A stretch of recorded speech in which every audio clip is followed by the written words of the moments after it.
to do is public speaking or something of that nature, so we're going to give them an opportunity to do so.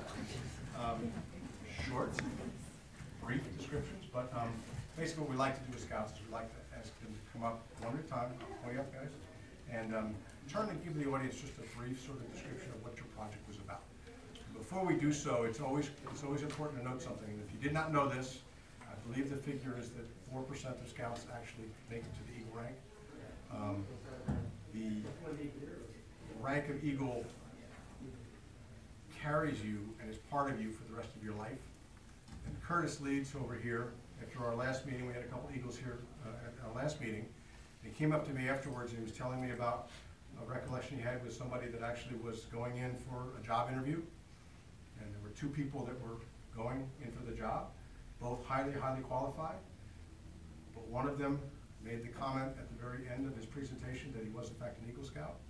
And while both were extremely qualified individuals, that was one of the things that kicked over to the edge.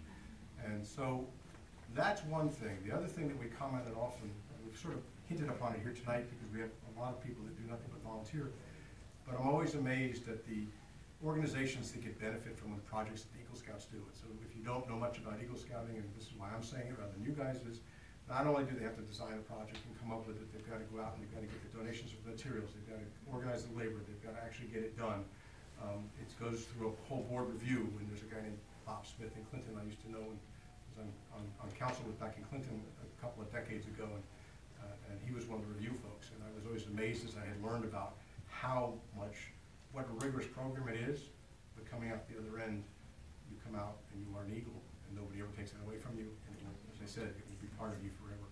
And we're thankful for all of the work that Eagles do. So we're going to actually, I think you may make a comment there. I just wanted to add to that is my stepson's a colonel in the Army, and he says he learned as much about responsibility and accountability as an Eagle Scout that he has in all his training as he's gone through the Army. So I think that's a pretty strong statement to make. Absolutely. So I am going to go in order here, unlike what I did to Bob. Okay. Joseph Kwan. So what I'm going to ask you to do is come on up, turn, and what we'll do is we'll have you just give a quick synopsis of your program. I'll bring the second scout up and the third one, and then we'll come in and we'll vote on proclamations. We'll guys do a couple photos and whatnot for you. But tell this audience about your project.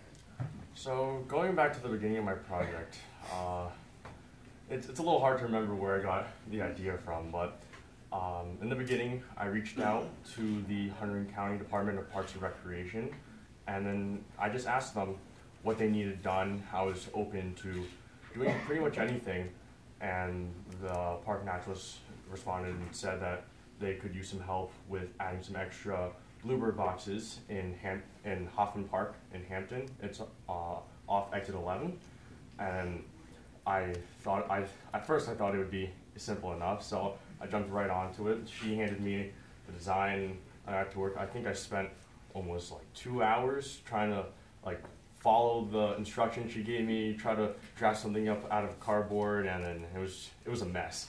But I managed to get everything together, find the supplies, get people to help me out, construct the boxes, and mount it up. Overall, it took over 100 hours of total manpower, and I'm really glad that everything went as well as it did. Perfect. By the way,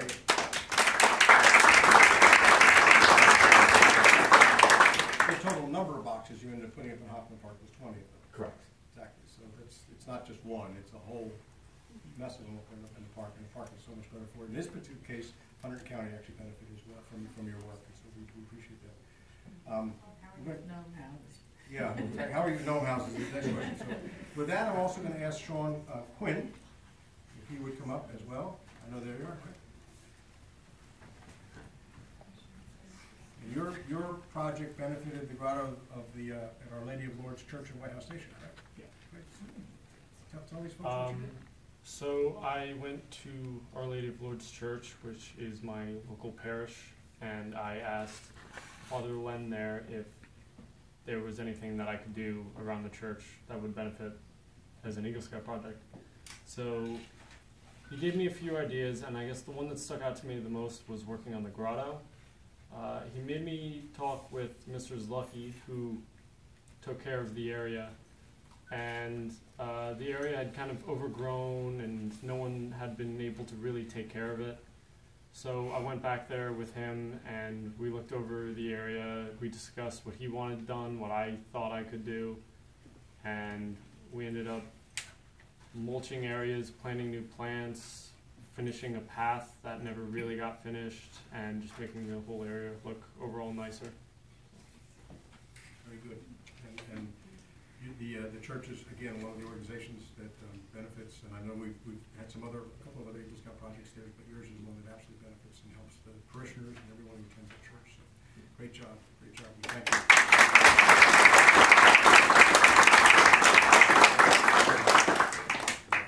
And I'm always kind of interested when I have someone with three names, whether I call them their first name, their middle name, their last. The last name's obviously, but we've got Nicholas Venito, correct? Yes. Great. And have you come on up and talk a little bit about a place that actually a lot of folks don't even know exists. Alright, so for my Eagle Scout project, I actually work at a camp in Pottersville, New Jersey. It's called Birdie Life Camp, and the camp is specifically meant for underprivileged children from Newark to attend in order to give them a better area to go to over the summer for 6 weeks and enjoy themselves and go into more of a field suburban area rather than the city that they live in. And so for my project, since a lot of the children are underprivileged, and I've seen that throughout my experience working there, even something as simple as losing a towel or like toys or certain things that they bring to camp can make them very upset. And I've seen kids legitimately look for weeks for one item that they lost. For my Eagle Scout project, I ended up renovating a room that wasn't being used, repainting it, and turning it into a proper lost and found for all of the campers, so that way whenever an item was lost, they could go and look right into the lost and found, and it ended up making things a lot easier. And from my experience working at the camp, I can see it's going to make a big difference for all the campers.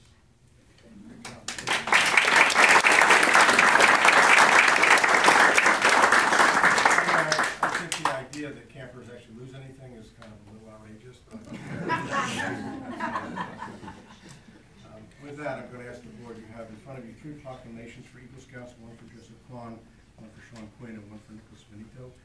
Would the board entertain a motion to approve these proclamations? Yes. Mr. Lanza, a second. I'll second that. Mr. Van Doren, call the roll, please. Mr. Lanza? Yes. Mr. Van Doren? Yes. Ms. Legay? Yes. Mr. Holt? Yes. Thank you. Great job. If you don't mind, Administrator, I'll let you be the director. So we need